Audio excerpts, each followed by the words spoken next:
15वां अध्याय सती की तपस्या। ब्रह्मा जी बोले, हे नारद, एक दिन मैं तुम्हें लेकर प्रजापति दक्ष के घर पहुंचा। वहां मैंने देवी सती को उनके पिता के पास बैठे देखा। मुझे देखकर दक्ष ने आसन से उठकर मुझे नमस्कार किया। तत्पश्चात सती ने भी प्रसन्नतापूर्वक मुझे नमस्कार किया। हम दोनों वहां आसन पर बैठ गए। तब मैंने देवी सती को आशीर्वाद देते हुए कहा, सती, जो केवल तुम्हें चाहते हैं और तुम्हारी ही कामना करते हैं, तुम भी मन में उन्हीं को सोचती हो और उसी के रूप का स्मरण करती हो। उन्हीं सर्वज्ञ जगदीश्वर महादेव को तुम पति रूप में प्राप्त करो। वे ही तुम्हारे योग्य हैं। कुछ देर बाद दक्ष से विदा लेकर मैं अपने धाम को चल दिया। दक्ष को मेरी बातें सुनकर बड़ा संतोष एवं प्रसन्नता हुई। मेरे कथन से उनकी सारी चिंताएं दूर हो गईं। धीरे धीरे सती ने कुमारावस्था पार कर ली और वे युवा अवस्था में प्रवेश कर गईं।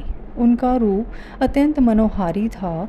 उनका मुख दिव्य तेज से शोभायमान था। देवी सती को देखकर प्रजापति दक्ष को उनके विवाह की चिंता होने लगी।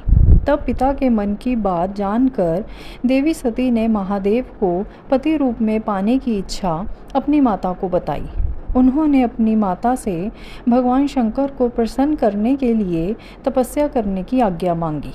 उनकी माता ने आज्ञा देकर घर पर ही उनकी आराधना आरंभ करा दी।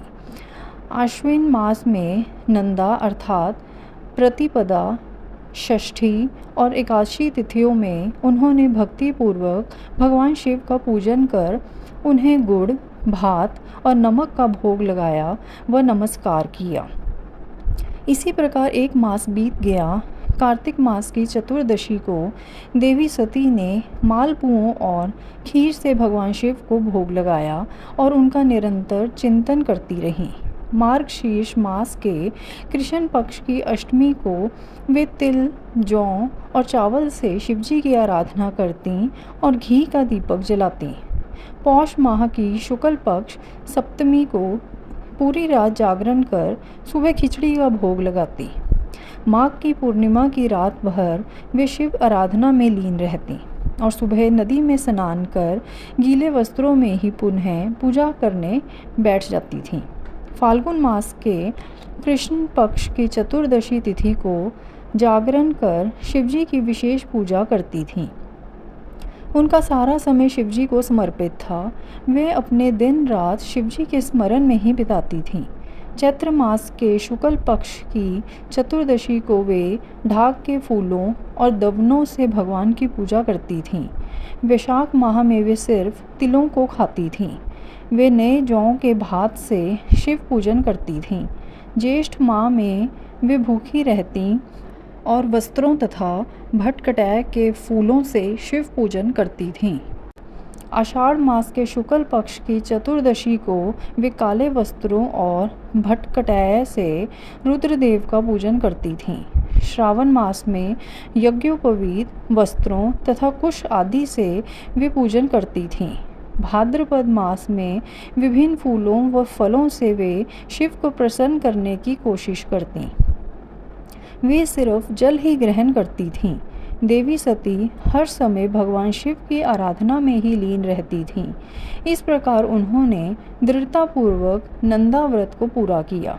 व्रत पूरा करने के पश्चात वे शिवजी का ध्यान करने लगीं। वे निश्चित आसन में स्थित हो निरंतर शिव आराधना करती रहीं। हे नारद, देवी सती की इस अनन्य भक्ति और तपस्या को अपनी आँखों से देखने मैं विष्णु तथा अन्य सभी देवी देवता और ऋषि मुनि वहाँ गए। वहाँ सभी ने देवी सती को भक्तिपूर्वक नमस्कार किया और उनके सामने मस्तक झुकाए। सभी देवी देवताओं ने उनकी तपस्या को सराहा।